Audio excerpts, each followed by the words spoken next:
টকবকে ফুটন্ত গরম পানিতে একটা মাছ ছেড়ে দিন, তারপর দেখুন কি ঘটে। এই মাছ দিয়ে তৈরি হবে পুরো রোজার মাসের জন্য ইফতার। এক মাসের জন্য যতটুকু ইফতার লাগে এই মাছটা দিয়ে কিন্তু আমি তৈরি করে নিব। আজকের এই রেসিপি আপনাদের ভালো লাগবে আশা করছি, বরাবরের মতো এনজয় করবেন। এই মাছটা পুরোপুরি সিদ্ধ করে নিতে হবে। এখানে আমি একটা টোনা ফিশ নিয়েছি, আপনারা আপনাদের পছন্দ মতো মাছ দিয়েও করতে পারেন, তবে টোনা ফিশ দিয়ে যদি তৈরি করেন এটা খেতে অনেক বেশি মজার হয়। সঙ্গে কিন্তু আমি বেশ কয়েকটা আলু দিয়েছি, আলুগুলোও সিদ্ধ করে নিয়েছি মাছের সঙ্গেই। আলুগুলো এখন নামিয়ে নিচ্ছি, মাছটাও তুলে নিচ্ছি, মাছটা পুরোপুরি সিদ্ধ হয়ে গেছে। এখন মাছ থেকে আমি কাঁটাগুলো ছাড়িয়ে নেব। আর এই মাছের কাঁটা কম বলে নাস্তাটা এটা দিয়ে তৈরি করতে কিন্তু বেশ ভালো হয়, আর এটা টেস্টটা অনেকটা ইলিশ মাছের মতো, তাই কিন্তু সবাই খুব পছন্দ করে খায়। এখন আমি কাঁটাগুলো দেখেই বুঝতে পারছেন কত ইজিলি সরিয়ে নিচ্ছি, যেহেতু পুরোপুরি সিদ্ধ হয়ে গেছে তো সেজন্য কিন্তু সরাতেও সহজ হচ্ছে। কাঁটা সরানো হয়ে গেছে, আলুগুলো ম্যাশ করে নিচ্ছি। এখানে যে উপকরণগুলো অ্যাড করা লাগবে সেটা হলো ব্রেড লাগবে।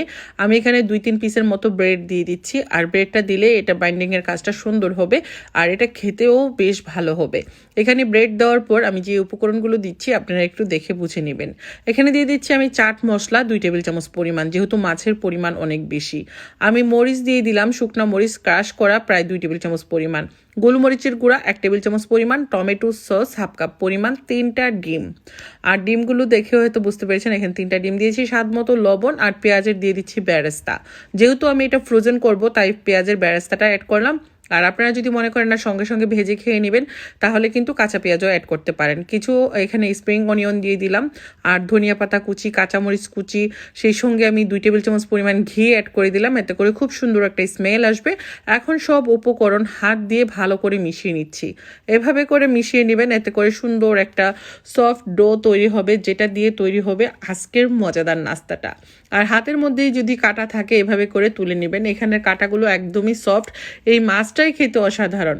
এখানে আমি আবারও 2টা ডিম আর একটু লবণ দিয়ে ফেটিয়ে নিচ্ছি, আর আলাদা করে একটা বাটিতে আমি নিয়ে নিচ্ছি হলো ব্রেড কাম হাতের কাছে না থাকলে আপনারা কিন্তু টোস্ট বিস্কুটটাও গুঁড়া করে নিতে পারেন। এখানে আমি এখন যেটা করছি হাত দিয়ে গোল গোল শেপ করে নিচ্ছি, আর এটা খুবই ইজি একটা কাজ। আপনি রোজার মধ্যে যখন ইফতারে এরকম একটা নাস্তা রাখবেন আপনার মন ভরে যাবে। আর এমনিতেও কিন্তু এটা অনেক হেলদি, বাচ্চারা খুব পছন্দ করে। বাচ্চাদের টিফিনে অথবা পোলাওর সঙ্গেও কিন্তু কাবাব হিসেবে আপনারা খেতে পারেন। খুবই মজার হয় এই টোনা ফিশের কাবাবটা।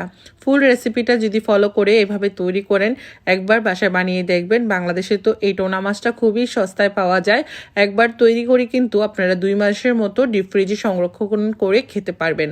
আমি কিন্তু আজকে সবগুলো ভেজে ফেলবো না, আমি কিছু ভাজবো আর বাকিগুলো কিন্তু আমি তুলে রাখবো ডিপ ফ্রিজে। আর 2 মাসের মতো যখনই আমার ইচ্ছে হবে ফ্রিজ থেকে নামিয়ে শুধু ভেজে নিব ডুবো তেলে। আমি কিন্তু বেশ অনেকগুলো তৈরি করেছি, এখানে দেখে হয়তো বুঝেছেন বিশাল বড় একটা টোনা মাছ নিয়েছিলাম। তা এখন হলো ডুবো তেলে আমি এগুলোকে ডিপ ফ্রাই করে নিচ্ছি, আর সময় লাগবে 5 থেকে 6 মিনিটের মতো। 5 থেকে 6 মিনিট চুলার আঁচটা মিডিয়ামে রেখে এগুলোকে ভেজে নিচ্ছি। ভাজা হয়ে গেলে আপনাদেরকে ফাইনাল লুকটা দেখিয়ে দিচ্ছি। এই তো তেল থেকে তুলে নিলাম, আর দেখুন কতটা সুন্দর লাগছে, একদমই মানে ক্রিস্পি উপর থেকে আর ভিতর থেকে সফট। মাছের যে একটা স্মেল, পুরো ইলিশ মাছের স্মেলটা এই টোনা ফিশে আসবে, আর খেতেও অসম্ভব ভালো লাগে।